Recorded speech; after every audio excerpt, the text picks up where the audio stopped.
Hello, welcome to the Rise Academy. आज का जो टॉपिक है वो मैं डिफरेंशिएशन स्टार्ट करने जा रहा हूँ। डिफरेंशिएशन की जो क्लास है ये बिल्कुल बिगिनिंग से है। पहले मैं थोड़ा सा डिफरेंशिएशन का बेसिक क्लियर कर देता हूँ, जो आप लोग प्रीवियस क्लास 11th में भी पढ़ चुके हो। तो डिफरेंशिएशन में हम लोगों ने पढ़ा है कि सबसे पहले हम लोग बात करते हैं कि अगर मैं डिफरेंशिएशन की बात करता हूँ D upon D x of x की पावर एन का, तो ये ऑलवेज इक्वल टू होता है, वो होता है मेरा n आगे आता है और x की पावर n माइनस 1 होता है। ये बेसिकली आया कैसे मेरा, तो इसके बारे में मैं आपको बता देता हूँ।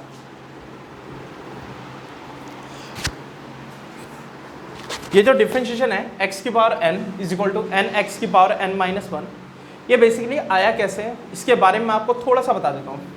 हम लोगों ने 11th क्लास में एक फर्स्ट प्रिंसिपल मेथड सीखा था, फर्स्ट प्रिंसिपल मेथड।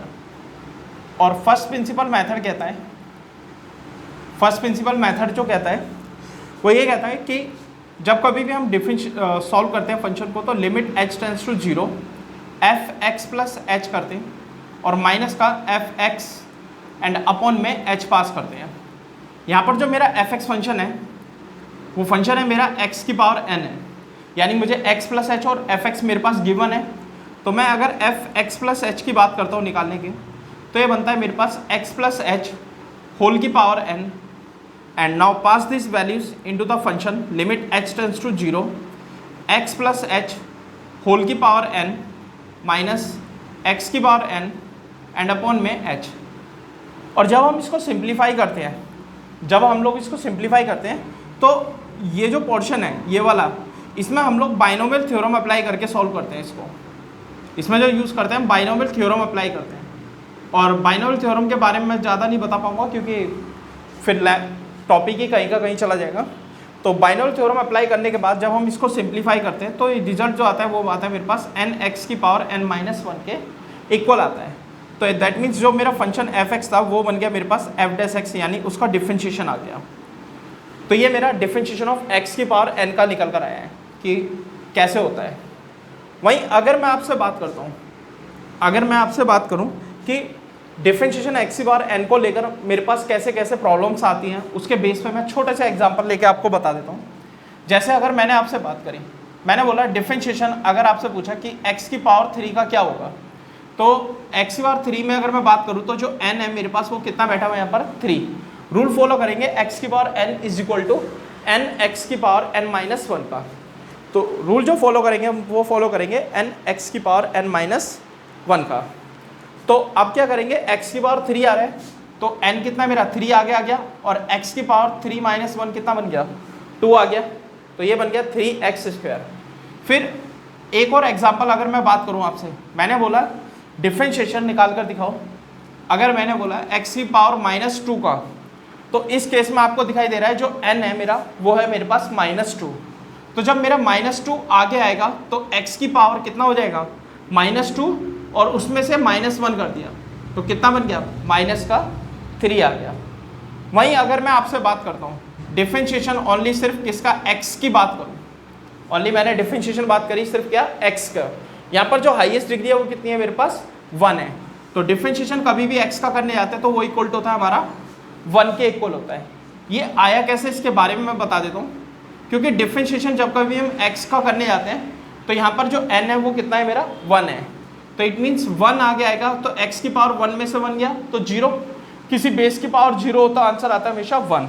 तो 1 इंटू 1 कितना आ गया, इसीलिए इसको हम बोलते हैं डिफरेंशिएशन। कभी भी सिंगल हाईएस्ट डिग्री अगर पॉलिनोमियल की 1 आ रही है तो उस केस में उसका जो डिफरेंशिएशन होता है वो होता है हमारा 1 के इक्वल होता है। अब अगर मैं बात करता हूँ, मैंने बात करी दूसरे, ये मेरा सेकंड हो गया, ठीक है, ये जो मेरा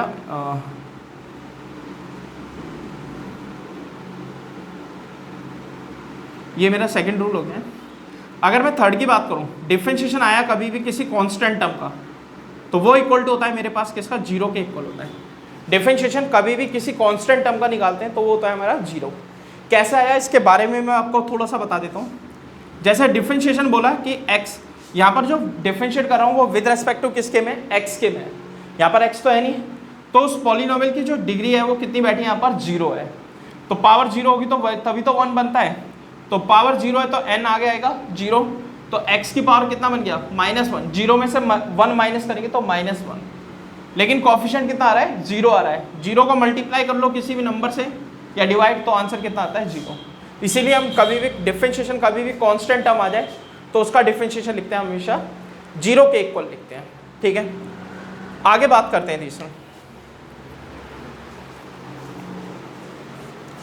अब मैं फर्स्ट प्रिंसिपल से इसको हटा देता हूँ, इसकी जरूरत नहीं है, ठीक है। अगर मैं और रूल की बात करूँ आपके सामने, ठीक है, अगर मैं डिफरेंशिएशन के लिए और भी रूल की बात करूँ, जैसे मेरे पास आया, अगर मैं फोर्थ प्रॉपर्टी की बात करता हूँ आपसे, मैंने बात की फोर्थ प्रॉपर्टी की, मैं आपसे बात करता हूँ नंबर 4 की, ठीक है। अगर मैं फोर्थ प्रॉपर्टी की बात करता हूँ, मेरे पास आया डिफरेंशिएशन निकाल कर दिखाना है एक्सपोनेंशियल फंक्शन का e की पावर x। ये जो होता है मेरे पास क्या होता है, ये मेरे एक्सपोनेंशियल फंक्शन होते हैं, एक्सपोनेंशियल फंक्शन होते हैं जो e कंटेन करते हैं। एक्सपोनेंशियल फंक्शन का डिफरेंशिएशन हमेशा e की पावर x होता है, इसमें कोई बात नहीं है अलग, ठीक है। वहीं अगर मैं फिफ्थ में बात करता हूँ, इसी में अगर मेरे पास एक्सपोनेंशियल फंक्शन का आया e की पावर n x का, तो e की पावर x का तो डिफरेंशिएशन e की पावर x ही रहता है, ठीक है। लेकिन इसमें x के साथ जो कॉफिशिएंट मेरा बैठा हुआ है कितना है, वो है मेरा n, तो जितना भी कॉफिशिएंट होगा वो आगे मेरा मल्टीप्लाई हो जाता है। आखिर ये ऐसा हुआ क्यों, इसका जो रीज़न है, इसका रीज़न जो है मैं आपको आगे वाली क्लास में, मतलब चेन रूल जब मेथड बताऊंगा तब आपको क्लियर कर दूंगा। यानी इसका जो रूल है, मैं जब चेन रूल होगा कवर तो उसमें मैं आपको कवर कर दूंगा। फिर आगे बात करते हैं सिक्स्थ में। अच्छा, इसी के बेस में मैं थोड़ी सी प्रॉब्लम बता देता हूँ कि कैसी कैसी प्रॉब्लम्स हमारे सामने फेस हो सकती हैं एक्सपोनेंशियल पे।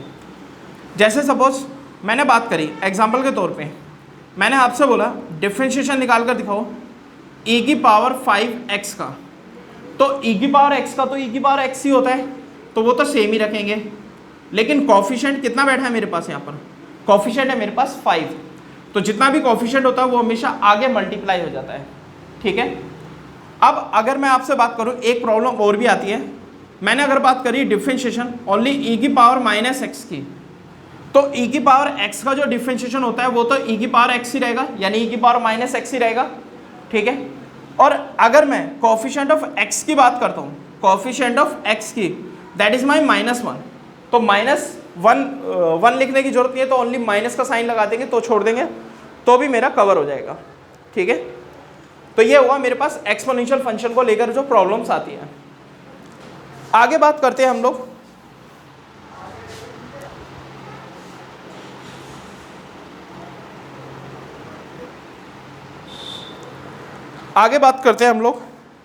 नेक्स्ट प्रॉब्लम पे। 6th नंबर पे हमारे पास जो आता है, अगर मैंने बात करी डिफरेंशिएशन कभी भी लॉगरिथमिक फंक्शन log x का, that is always equal to the 1/x, ठीक है, that is always equal to the 1/x logarithmic function. Logarithmic function के बेस पे हमारे पास अपना एक एक्सरसाइज है इसमें चैप्टर में, तो हम लोग उसके बेस पे क्वेश्चंस हम लोग डिस्कस करेंगे, ठीक है। तो लॉग के बारे में मैं ज़्यादा नहीं बता सकता आपको यहाँ पर, ठीक है। आगे बात करते हैं, हमारे पास और भी रूल्स आते हैं। जैसे मैंने बात करी आपके पास नेक्स्ट रूल की, मेरे पास आया डिफरेंशिएशन, बोला गया कि साइन एक्स फंक्शन का डिफरेंशिएशन निकालो। डिफरेंशिएशन बोला गया मुझे किसका, साइन एक्स, तो साइन एक्स का डिफरेंशिएशन जो होता है वो कॉस एक्स होता है। ये ऑलरेडी आप लोग प्रीवियस क्लास यानी लिमिट्स एंड डेरिवेटिव में फर्स्ट प्रिंसिपल मेथड में सीख चुके भी हैं ऑलरेडी, ठीक है। अगर नहीं देखा तो मेरी प्रीवियस क्लासेस में वीडियो पड़ी हुई है, उसमें से आप देख सकते हो, लिमिट्स एंड डेरिवेटिव में फर्स्ट प्रिंसिपल समझा भी रखा है मैंने उसमें।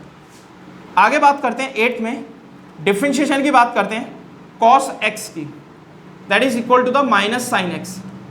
9th में बात करते हैं डिफरेंशिएशन किसके, tan x की, that is equal to the sec square x। आगे बात करते हैं 10th में, डिफरेंशिएशन की बात करते हैं, वो आता है मेरे पास sec x, that is equal to the sec x into में tan x होता है। आगे बात करते हैं 11th में, अगर मेरे पास डिफरेंशिएशन की बात करता है cot x की, that is equal to the minus का cosec स्क्वायर x। आगे बात करते हैं cosec x के डिफरेंशिएशन की, तो cosec x का डिफरेंशिएशन होता है माइनस का cosec x इंटू में cot x होता है, ठीक है। डिफरेंशिएशन होता है मेरे पास कॉसेक एक्स का minus cosec x into cot x होता है, ठीक है। अच्छा मेरे पास और भी प्रॉब्लम्स आती है, जैसे मैंने अभी x की पावर n की बात करी आपसे। अगर मान लो मेरे पास वेरिएबल जो है नीचे पावर में कांस्टेंट नंबर है, अगर ये उल्टा हो जाए तो उस केस में क्या फॉर्मूला बनता है, कैसे निकाल सकते हैं वैल्यू, उसके बारे में आपको बता देता हूँ, ठीक है। अगर मेरे पास अभी जो मैंने बताया आपको वो बताया है कि डिफरेंशिएशन x की बार n आ जाए, मान लो 13 रूल पे मैं अगर आपसे बात करता हूँ, अगर मैंने बात करी डिफरेंशिएशन अगर a की पावर x आ जाए, यानी कांस्टेंट नीचे है बेस में और जो पावर है वो x में मेरी चढ़ी हुई है, तो अगर इसका डिफरेंशिएशन मुझसे पूछ लिया जाए तो कैसे लिखेंगे इसका डिफरेंशिएशन ऑफ a की पावर x जो होता है वो होता है मेरे पास a की पावर x इंटू में log a के इक्वल होता है। बच्चे क्या करते हैं ज़्यादातर, मैं आपको बता देता हूँ गलतियाँ क्या करते हैं, वो ये सोचते हैं कि डिफरेंशिएशन अगर a की पावर x आया है तो सोचते हैं कि x को आगे कर दो और a की पावर x माइनस 1 कर दो, जो कि गलत होता है, ठीक है। जो कि करने का तरीका बिल्कुल गलत होता है, क्योंकि x हमारा कोई कांस्टेंट नहीं है, x हमारा विद रेस्पेक्ट जिस रेस्पेक्ट में हम डिफरेंशिएट कर रहे हैं वो अब की बार हमारा एक्सपोनेंट यानी पावर में चढ़ा हुआ है। लेकिन अगर मैं आपसे बात करूं इसका रीज़न की आखिर ये आया कैसे, इसका भी रीज़न मैं आपको दूंगा, ठीक है। इसका भी रीज़न मैं आपको दूंगा और आपको मुझसे पूछने की ज़रूरत नहीं पड़ेगी। जब मैं लॉगरिथमिक की एक्सरसाइज कराऊंगा, कॉन्सेप्ट बताऊंगा, तो उसमें आपको अपने आप ही क्लियर हो जाएगा। आपको मुझसे पूछने की जरूरत नहीं पड़ेगी, ना ही चेन रूल का पूछना पड़ेगा ना ही इसका लॉगरिथमिक वाले का। यानी दो डाउट रहे आपके, एक चेन रूल का और एक मेरा क्या रहा एक्स लॉगरिथमिक फंक्शन का, ठीक है। अब देख लो, इन्हें नोट करो, इसके बाद मैं आपको आगे लेके चलता हूँ। अभी मैंने जो डिफरेंशिएशन के फॉर्मूलास आपको बताए हैं वो बताए हैं सिर्फ मैंने क्या ट्रिग्नोमेट्रिक फंक्शन के बता दिया, कांस्टेंट के बता दिया और पॉलिनोमियल फंक्शन के बता दिए। लेकिन इन्वर्स के फंक्शंस आ जाए तो उसमें कैसे करते हैं, तो इन्वर्स वाले में इन्वर्स के साथ में बताऊंगा, क्योंकि उसके पैरेलल में मुझे आपको सब्स्टिट्यूशन भी समझाना पड़ेगा। तो वो हर क्लास मेरी डिवाइडेड है उसमें अलग अलग पार्ट में, ऐसा एक में नहीं है सारी चीज़ें कवर्ड। तो आगे हम बात करते हैं, जैसे मेरे पास आ गया क्या, अब हम चेन रूल समझते हैं। डिफरेंशिएशन के हमारे पास बेसिकली जो होते हैं 3 रूल होते हैं, ठीक है। डिफरेंशिएट करने के हमारे पास जो होते हैं वो 3 रूल होते हैं। डिफरेंशिएशन करने के मेरे पास जो होते हैं वो 3 रूल होते हैं, ठीक है। अगर मैं उन तीनों रूल की एक एक करके डिस्कशन करूं, सबसे पहले जो होता है मेरे पास होता है वो चेन रूल होता है, ठीक है।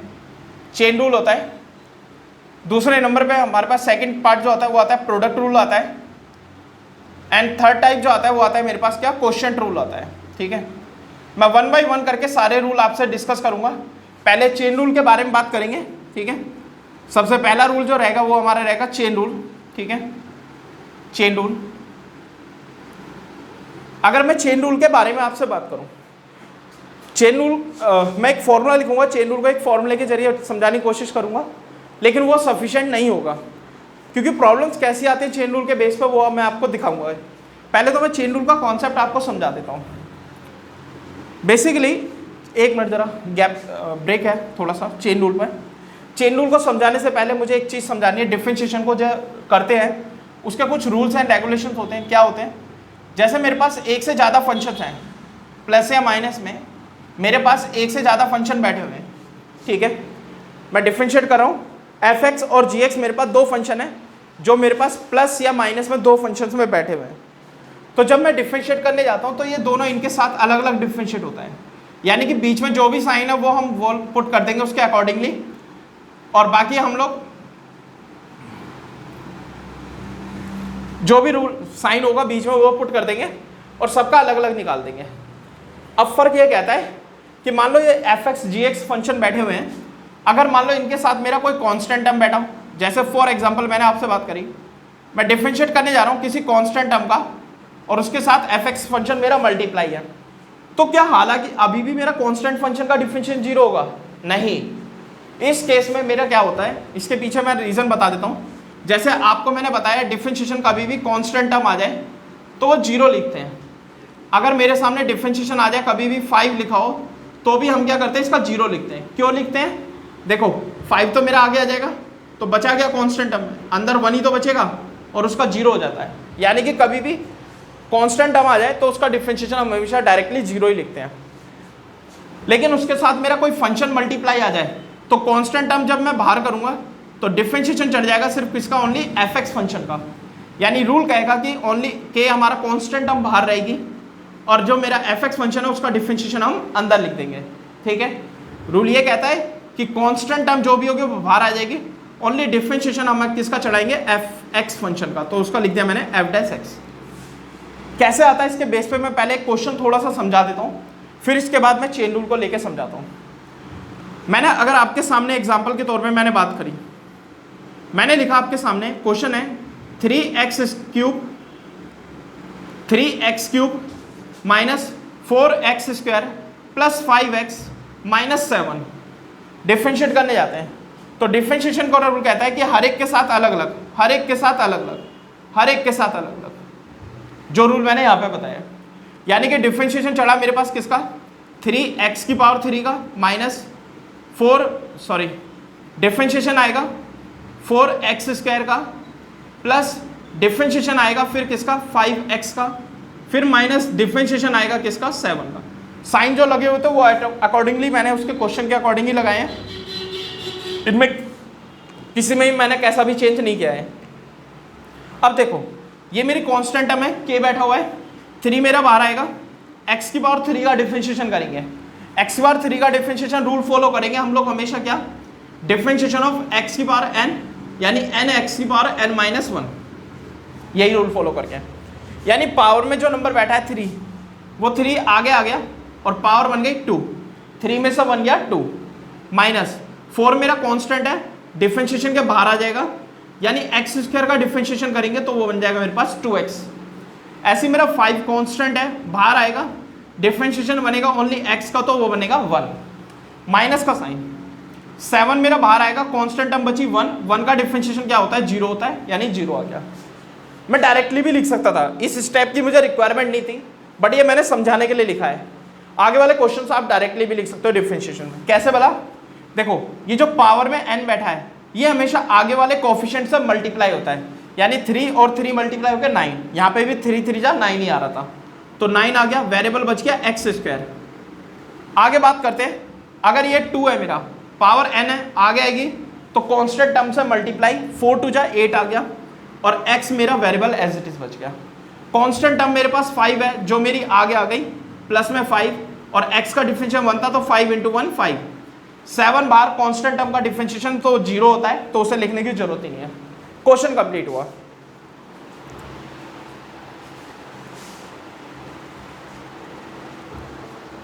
इतना आप लोगों को समझ में आ गया होगा कि मैंने बताया, अब जो बताया ये समझ में आ गया होगा, ठीक है। अब आगे बढ़ते हैं हम लोग चेन रूल पे। आखिर चेन रूल का क्या कॉन्सेप्ट होता है उसके बारे में बात कर लेते हैं, ठीक है। मैंने बात करी चेन रूल पे, मैंने बोला आपके सामने डिफरेंशिएशन लिखा, कोई क्वेश्चन फंक्शन है f(x) है और उसकी पावर मैंने n चढ़ा दिया। तो रूल कहता है कि जो पावर होती है पहले हमेशा प्रायोरिटी हम इस पावर को देते हैं, यानी पावर आगे आ गया और f(x) का जो भी होगा फंक्शन उसका डेरिवेटिव हो जाएगा -1। उसके बाद रूल कहता है कि इनटू में d/dx लगाएंगे और f(x) फंक्शन का डेरिवेटिव यहाँ पे चढ़ा देंगे, ठीक है। जो भी मेरा f(x) फंक्शन होगा उसका डेरिवेटिव हम यहाँ पे चढ़ा देंगे, ठीक है। Derivative differentiation of f(x) function जो भी बेस में बैठा है उसका हम मल्टीप्लाई में करके यहाँ रूल चढ़ा देंगे। क्वेश्चन देखते हैं इसके बेस पे क्वेश्चन कैसे होते हैं, ठीक है। बहुत सिंपल सा क्वेश्चन की बात करता हूँ मैं, यही क्वेश्चन ले लेता हूँ, इसके होल की पावर भी उठा लेता हूँ। मैंने आपके सामने लिखा क्वेश्चन है डिफरेंशिएशन ऑफ 3x³ माइनस का 4x² प्लस 5x माइनस 7 और होल की पावर 4 है। तो अगर मैं देखूँ तो ये पूरा मेरा f(x) फंक्शन हो गया और इसकी पूरे की पावर में n कितना बैठा हुआ है 4। तो सबसे पहले प्रायोरिटी जो देंगे हम होल की पावर को देते हैं। होल की पावर मेरी आगे आएगी, यानी 4 आगे आ गया, ये बन गया मेरे पास बेस फंक्शन जो होगा वो सेम रहेगा, देखो f(x) सेम रहेगा, 3x³ minus 4x² plus 5x minus 7 और पावर 4 में से 1 गया तो कितना बच गया 3। फिर इनटू में d/dx लगाएंगे, और उसके बाद फंक्शन लिख देंगे कौन सा, ये पूरा फंक्शन आ जाएगा। मैं इसको हटा देता हूँ, इसकी रिक्वायरमेंट नहीं है।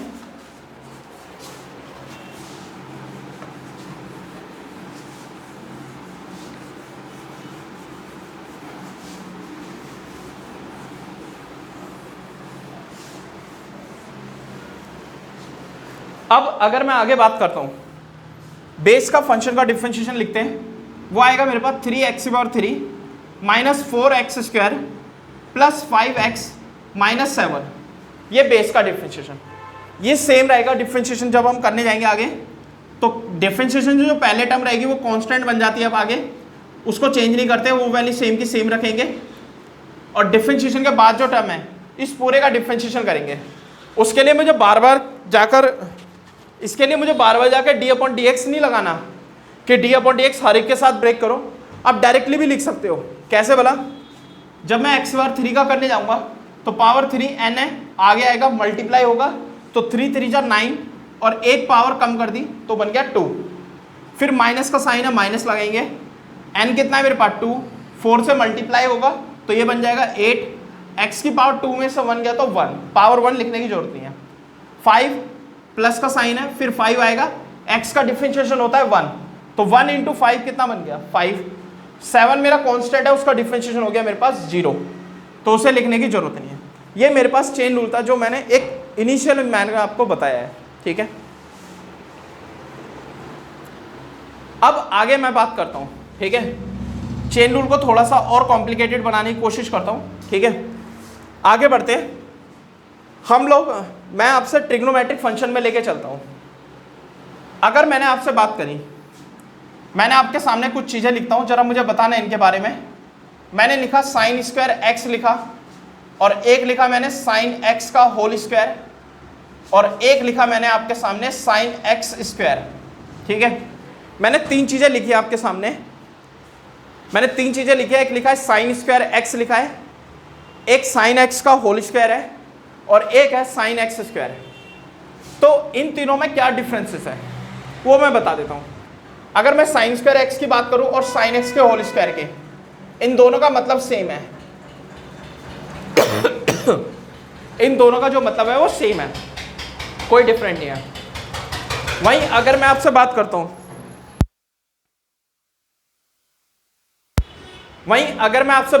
sin x² की, sin x² की, तो sin x² में यहाँ जो थीटा है वो उस पर स्क्वायर है, और इसमें क्या है, ये पूरे होल का स्क्वायर है।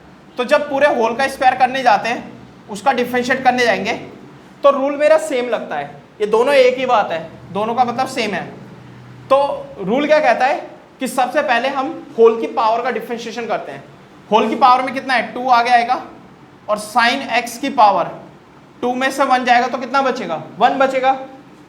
इनटू में d/dx लगाएंगे, चेन रूल लगा के किसका डिफरेंशिएशन लिखेंगे, बेस का, और बेस का डिफरेंशिएशन आ गया मेरे पास sin x। और जब मैं sin x का डिफरेंशिएशन लिखूंगा तो ये बन जाएगा मेरे पास 2 sin x इंटू में cos x।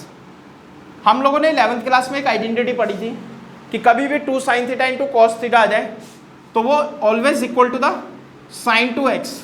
तो ये हुआ मेरे पास sin² x का और sin x का होल स्क्वायर को लेकर। अब अगर हम बात करते हैं इसमें, जैसे sin x² की बात करते हैं, यानी अब जो है मेरे पास थीटा में पावर है, किस पे, थीटा पर है। तो जब कभी थीटा पे पावर होती है ना, तो उस केस में हम लोग प्रायोरिटी जो देते हैं वो ट्रिग्नोमेट्रिक फंक्शन को पहले दे देते हैं। यानी साइन का डिफरेंशिएशन बन जाएगा मेरे पास cos, लेकिन थीटा के बिना इनकम्प्लीट है, तो थीटा कितना है मेरे पास x², वो सेम रहेगा। लेकिन अभी हमारे पास चेन रूल और लगाएंगे, इनटू में d/dx, और अब करेंगे हम इसका थीटा का डिफरेंशिएशन। तो ये बन जाएगा मेरे पास कितना, cos x² इंटू में 2x आ जाएगा। ये बना मेरे पास cos x² का डिफरेंशिएशन इंटू sin x² का, सॉरी, ठीक है, ये आया। अब अगर ये मेरे पास आया किसका, थीटा का डिफरेंशिएशन, लेकिन मैं थोड़ा सा और बात करता हूँ, और थोड़ा सा ट्रिग्नोमेट्रिक फंक्शंस को और थोड़ा सा लेके चलते हैं, ठीक है। चेन रूल पे लेकर हम थोड़ा सा और घुमाने की कोशिश करता हूँ। मैंने आपसे बात करी डिफरेंशिएशन किसका, sec ax प्लस b का डिफरेंशिएशन की बात करी, sec ax प्लस b। ये एनसीईआरटी में भी क्वेश्चन है हमारा सेक ए एक्स प्लस बी की बात करी, अगर मैं बात करूं तो सेक के, तो आपको याद हो तो अभी थोड़ी देर पहले मैंने डिफरेंशिएशन लिखवाया था, डिफरेंशिएशन ऑफ सेक एक्स का वो होता है मेरे पास सेक एक्स इंटू में टेन एक्स के इक्वल होता है। अभी थोड़ी देर पहले बताया था डिफरेंशिएशन सेक एक्स का वो होता है मेरे पास सेक एक्स इंटू में टेन एक्स के इक्वल होता है। तो अगर मैं सेक ए एक्स प्लस बी की बात करता हूँ तो सेक का पहले प्रेफरेंस जो दी जाएगी सेक को दी जाएगी, और सेक का जो डिफरेंशिएशन होता है वो होता है मेरे पास sec x into tan x, यानी जितना एक्स यहाँ पर बैठा हुआ है वही एक्स मेरा यहाँ पर है और वही एक्स मेरा यहाँ पर है, वो दोनों सेम है। ठीक है, तो यानी जब मैं इस सेक का डिफरेंशिएशन लिखने जाऊँगा तो वो बनेगा मेरे पास sec a x plus b into में ten a x plus B. Okay, ये आ गया। लेकिन अभी हमें थीटा का और डिफरेंशिएशन करना है तो डी अपॉन डी एक्स लगा दिया किसका, ए एक्स प्लस बी का डिफरेंशिएशन। तो जब मैं इसका डिफरेंशिएशन करने जाऊंगा तो ये बन जाएगा मेरे पास sec a x plus b into tan a x plus b. इनको तो हम सॉल्व ही नहीं कर सकते तो इनको एज इट इज छोड़ना होगा। और ए एक्स प्लस बी में, ठीक है, अगर मैं ए एक्स प्लस बी में बात करूं तो x का डिफरेंशिएशन हुआ 1, तो a इंटू वन ए, और b कांस्टेंट है उसका गया 0, b इंटू 0 0, तो यानी बचा क्या, ओनली सिर्फ a, यहाँ पर आ गया ये a। नेक्स्ट स्टेप में आप क्या करोगे, इस a को उठाकर कांस्टेंट टर्म को आगे मल्टीप्लाई कर दोगे, बस खत्म। चाहो तो आप ये डायरेक्टली भी लिख सकते हो यहीं पर ही, ये कांस्टेंट टर्म बची यहाँ लिखने के बजाय आप उसको आगे लिख दो, स्टेप का कुछ फायदा नहीं है उसका लिखने का। तो ये हुआ मेरे पास क्या, सेक को थोड़ा सा प्रॉब्लम लेकर आई है उसमें, ठीक है ना। अभी मैं चेन रूल के ऊपर ही बात करता हूं, ठीक है। अभी मैं चेन रूल के लेकर और क्वेश्चंस बताता हूं, ठीक है। जैसे मैंने अभी बताया था थोड़ी देर पहले, एक्सपोनेंशियल को एक लेकर क्वेश्चन बताया था, फॉर्मूले जब बता रहा था तो उसमें बोला था मैंने कि सेक का जो लेकर फॉर्मूला है वो मैं आपको थोड़ी देर में क्लियर करूंगा। तो चेन रूल पे पहला कॉन्सेप्ट आ जाता है, सेक एक्सपोनेंशियल को लेकर मैं क्लियर कर देता हूं आपका, ठीक है। ये आप लोग फ्यूज कर करके नोट कर लेना, ठीक है। आगे मैं बात करता हूं आपसे, मेरे पास आया डिफरेंशिएशन, अगर मैंने बात करी एक्सपोनेंशियल फंक्शन की e की पावर एन एक्स का। आपको याद हो तो अभी थोड़ी देर पहले मैंने क्या बताया था एक्सपोनेंशियल फंक्शन का, कि e की पावर एन एक्स को हम डायरेक्टली लिख देते हैं e की पावर एन एक्स और इनटू में n मल्टीप्लाई। आखिर ऐसा क्यों करते हैं, तो देखो ऐसा क्या, हम क्या करेंगे, e की पावर x का डिफरेंशिएशन क्या होता है, e की पावर x ही रहने दिया, फिर इनटू में d अपॉन डी एक्स लगाएंगे चेन रूल, और एक्सपोनेंशियल के पावर में जितना भी नंबर बैठा है उसको हम यहाँ पे मल्टीप्लाई करके लिख देंगे n इंटू एक्स में। तो जब मैं इसको सॉल्व करने जाता हूँ तो e की पावर एन एक्स आता है और इनटू में x का डिफरेंशिएशन हो गया 1, तो 1 इंटू एन कितना बना, n आ गया। तो दैट्स वाई हम ऑलवेज n इंटू ई की पावर एन एक्स लिखते हैं इसको हमेशा, और डिफरेंशिएशन कभी भी आ जाए e की पावर एन एक्स का तो n इंटू ई की पावर एन एक्स आ गया, ठीक है। ये आपका प्रॉब्लम था जो चेन रूल को लेकर मैंने बताया था कि पेंडिंग छोड़ूंगा, ठीक है। अच्छा आगे बात करते हैं, मैंने आपसे बात करी differentiation, square root of x का डिफरेंशिएशन निकालना है। मैंने आपसे बात करी differentiation square root of x का निकालना है।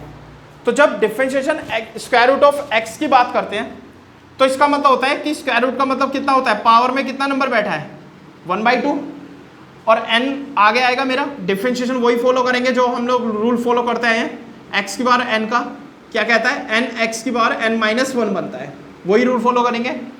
यानी कि 1/2 आगे आएगा और x की पावर 1/2 में से -1 करेंगे तो -1/2 बनेगा। पावर नेगेटिव है, पावर नेगेटिव है, उसको पॉजिटिव बनाने के लिए क्या करेंगे, रेसिप्रोकल कर देंगे, यानी पावर नीचे, बेस नीचे आ जाएगा, तो यानी 2 के साथ मल्टीप्लाई, और पावर हाफ है तो इसका मतलब क्या होता है, वो रूट के इक्वल होता है।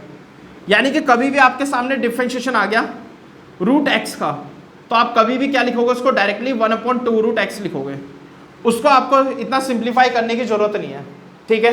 ये हमारा एक रूल बन गया। अब मैं इस रूल को थोड़ा सा चेन रूल को लेकर थोड़ा, और दोनों चीज़ों को लेकर थोड़ा समझाने की कोशिश करता हूँ, ठीक है। चेन रूल और इन दोनों को मिलाकर थोड़ा एक रूल बनाने की कोशिश करते हैं। मैंने बात करी आपसे, मैंने बोला कि अगर मेरे पास आया differentiation square root of f x का डिफरेंशिएशन बोला निकालने के लिए, तो हम क्या करेंगे इसमें, अगर मेरा x नहीं है, x के अलावा कोई और फंक्शन है, तो उस केस में क्या रूल लगाएंगे वो देखते हैं। तो तो कभी भी स्क्वायर रूट आ जाए तो वो तो हमेशा 1/2 रूट बनेगा, ये तो पता ही है। तो यानी इसको मैंने लिख दिया 1/2 रूट एफ एक्स लिख दिया, और इनटू में d/dx लगाएंगे, किसका, एफ एक्स फंक्शन, यानी रूट के अंदर जो फंक्शन बैठा है उसका डिफरेंशिएशन। ये बन गया मेरे पास एक और चेन रूल, यानी पावर में अगर कभी भी हाफ है तो उसका डिफरेंशिएशन हम कैसे लिखेंगे, ठीक है, 1/2 रूट एफ एक्स और इनटू में d/dx लगा देंगे, ओनली एफ एक्स का डिफरेंशिएशन लगा देंगे, ठीक है। अब अगर मैं इसके बेस पर क्वेश्चन की बात करूं आपसे, थोड़ा सा क्वेश्चन देख लेते हैं। मैंने बोला इसके बेस पर क्वेश्चन है, डिफरेंशिएशन बोला गया square root of sine a x plus b का डिफरेंशिएशन निकालना है, किसका, स्क्वायर रूट में sine a x plus b का डिफरेंशिएशन। तो देखो कैसे करते हैं, चेन रूल के अंदर भी चेन रूल लग सकता है, याद रखना, ठीक है। जब तक x का डिफरेंशिएशन की वैल्यू 1 ना आ जाए तब तक लगाते ही रहते हैं। तो देखते कैसे, जब मैं स्क्वायर रूट की बात करता हूँ तो स्क्वायर रूट का बनता है मेरे पास 1/2 रूट आएगा, और फंक्शन जो बैठा है वो वैसे का वैसे ही रहेगा, sign a x plus B हो गया। अब अगर मैं बात करता हूँ, मेरे पास आया क्या, चेन रूल में d/dx लगाऊंगा, किसका लिखूंगा, sign a x plus B, यानी रूट के अंदर जो फंक्शन बैठा है उसका डिफरेंशिएशन, यानी चेन रूल आके मैंने लिख दिया d/dx sign a x plus b का। अब अगर मैं इसको सॉल्व करने जाता हूँ तो देखो 1/2 root sine a x plus B अपनी जगह सेम रहेगा, sign a x plus B अपनी जगह सेम रहेगा, और साइन का डिफरेंशिएशन की बात करूं तो वो होता है मेरे पास क्या, कॉस। याद करो पीछे अभी बताए थे चेन रूल के बेस पे, तो प्रायोरिटी किसको देंगे, साइन को। तो साइन का बना कॉस थीटा, थीटा कितना है, ए एक्स प्लस बी आ गया, थीटा आ गया ए एक्स प्लस बी, और इनटू में d/dx आ गया मेरे पास क्या, ए एक्स प्लस बी का डिफरेंशिएशन। तो अब इसको प्रॉपर तरीके से लिख देते हैं, प्रॉपर वे में। तो ये आ गया मेरे पास cos A x plus B मेरा ऊपर रह गया, एंड अपॉन में 2 रूट में sine a x plus B रह गया। अब अगर इसका डिफरेंशिएशन की बात करूं तो x का डिफरेंशिएशन 1 हो गया, और 1 इंटू ए और b कांस्टेंट उसका हो गया 0, तो यानी a इंटू 1 कितना आ गया, a आ गया। तो ये मैंने आपको जो क्लियर करे, ये मैंने चेन रूल का बेस आपको क्लियर कराए, ठीक है। ये था मेरा चेन रूल का कॉन्सेप्ट था जो मैंने क्लियर कराया आपको।